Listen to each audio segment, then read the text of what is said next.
যখন বেশি থেকে বেশি করবে, জিকির করতে করতে তার মুরাকাবার দৌলত হাসিল হয়ে যাবে। আর যখন মুরাকাবার দৌলত হাসিল হবে, তখন তার মুখে সে জিকির করবে, মুখে জিকির করতে করতে তা সেই জিকির তার অন্তরে চলে যাবে। মিরকাতুল মাফাতিহের মধ্যে মোল্লা আলী কারি রহমাতুল্লাহ আলাইহি তিনি বলেন, মুখে জিকির হইল যিকরুল লিসানি হিয়া ওয়াসিলাতুন ফি যিকরিল কলব। বান্দার মুখে জিকির হইল অন্তরে জিকির করার ওসিলা। বান্দা যখন মুখে জিকির করবে, করতে করতে তার এমন হালাত হবে, সে তখন ঘুমায় থাকলেও তার অন্তরের মধ্যে জিকির চলবে। সুবহানাল্লাহ। এই কারণে ভাই আমার ভাইরা, কয়েক বছর আগে 2016 সালের ঘটনা, মেফল মাদ্রাসা, চট্টগ্রাম হাটহাজারী থানা মেফল গ্রামের মধ্যে মেফল মাদ্রাসা, সেই মাদ্রাসার প্রতিষ্ঠাতা মুফতি আজম মুফতি ফয়জুল্লাহ সাহেব রহমাতুল্লাহ আলাইহি, যেই মুফতি ফয়জুল্লাহ সাহেব রহমাতুল্লাহ আলাইহি তিনি হচ্ছেন আনোয়ার শাহ কাশ্মীরির ছাত্র, তিনিও দারুল উলুম দেওবন্দের ছাত্র। তিনি হাটহাজারীর মাদ্রাসার প্রধান মুফতি ছিলেন, তিনি সারা বাংলাদেশের গ্রান্ট মুফতি ছিলেন, প্রধান মুফতি ছিলেন। সেই মুফতি আজম ফয়জুল্লাহ রহমাতুল্লাহ আলাইহি 2016 সালে পত্রিকায় আসছে, যখন মেফল গ্রামের ভিতরে একজন আলেম, একজন বেদাতি আলেম যখন বয়ানের মধ্যে মুফতি আজমকে নিয়ে গালিগালাজ করলেন, করার পর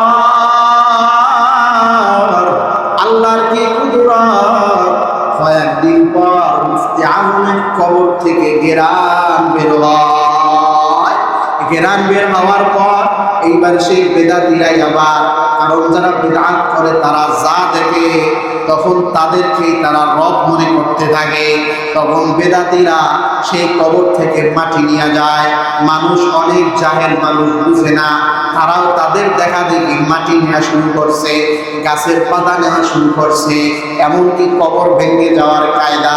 তারপর যখন সুফি সাহেব রহমাতুল্লাহ আলাইহির দরবারে যখন তার বংশধর যায় বললেন, হুজুর আল্লাহর কাছে দোয়া করেন, আব্বার খবর কবুল হয় থাকবে না, কারণ মানুষ যেভাবে মাটি নেওয়া শুরু করছে। তারপর আল্লামা শফি রহমাতুল্লাহ আলাইহি আল্লাহর কাছে যখন দোয়া করলেন, দোয়া করার সঙ্গে সঙ্গে ঘেরান বন্ধ হয়ে যায়। আগে বলছি কারামাতুল আউলিয়া হাক্কুন, আউলিয়া কিরামের কারামত সত্য না মিথ্যা। এই মুফতি আজম ফয়জুল্লাহ রহমাতুল্লাহ আলাইহি তার ঘটনা তার জীবনীর মধ্যে আসছে, হায়াতে মুফতি আজমের মধ্যে আসছে। মুফতি আজম ফয়জুল্লাহ রহমাতুল্লাহ আলাইহি যখন মারা যাবে ভাব, একদম মুমূর্ষ অবস্থা, মারা যাওয়ার অন্তিম মুহূর্ত, ওই সময় ডাক্তার আসলো। ডাক্তার আইসা যখন মেশিনটার এইখানে ধরলো, বুকের মধ্যে ধরলো, ধরার পর সে কেমন যেন আওয়াজ শুনতে পায়। এইবার ডাক্তার মনে করলো, মনে হয় যেন আমি ভুল শুনতেছি। এরপর ডাক্তার আশপাশে যারা ছিল তাদেরকে বলে, ভাই আপনারা একটু আমার সঙ্গে কানটা লাগান। এইবার যখন সবাই কান লাগায়, কান লাগানোর পর সবাই শুনে মুফতি আজমের অন্তর থেকে হাজার হাজার মানুষ জিকির করলে যেমন আওয়াজ হয়, ওই রকম আওয়াজ তার অন্তর থেকে আসতেছে। এইবার যখন ডাক্তার সাহেব মেশিন যখন হাতে ধরে, হাতের মধ্য থেকেও হাজার মানুষের জিকিরের আওয়াজ, পায়ে যখন ধরে সেখান থেকেও জিকিরের আওয়াজ। এই কারণে আল্লাহর নবী সাল্লাল্লাহু আলাইহি ওয়াসাল্লাম বলে, ইদা যাকারাল্লাহ খানাসা, আল্লাহর রাসূল বলে বনি আদমের অন্তরের মধ্যে আশ-শাইতান জাহিলুন আলা কলবি ইবনি আদম, শয়তান বনি আদমের অন্তরের মধ্যে বসে থাকে, শক্ত করে আসন গেড়ে বসে থাকে। বসার পর ফাইদা যাকারাল্লাহ খানাসা, বনি আদম যখন জিকির করে, বনি আদম যখন বলে আল্লাহ, আল্লাহর নাম যখন বলে, খানাসা শয়তান দূর হয়ে যায়।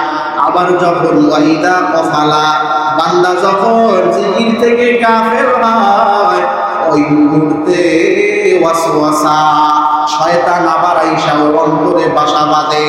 এই কারণে জিকির যখন কোনো বান্দা বেশি করবে তখন তার অন্তর পরিচ্ছন্ন হয়ে যাবে। এই কারণে আল্লাহ রাসূল বলেন ইন্না ফিল জাসাদি মুদগাহ, মানুষের অন্তর আছে, মানুষের দেহের মধ্যে একটা গোশতের টুকরা আছে। ইদা সলুহাত সলুহাল জাসাদু কুল্লু ওয়া ইদা ফাসাদাত ফাসাদাল জাসাদু কুল্লু। কোন বান্দা যখন বেশি থেকে বেশি জিকির করে তখন তার ওই অন্তরটা ভালো হয়ে যায়।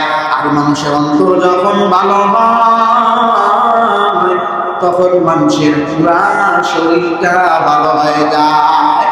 আর যখন ওই শরীরটা খারাপ হয় ওয়াইদা ফাসাদাত ফাসাদাল জাসাদু কুল্লু, অন্তরটা যখন খারাপ হয় তখন পুরো শরীরটা খারাপ হয়ে যায়।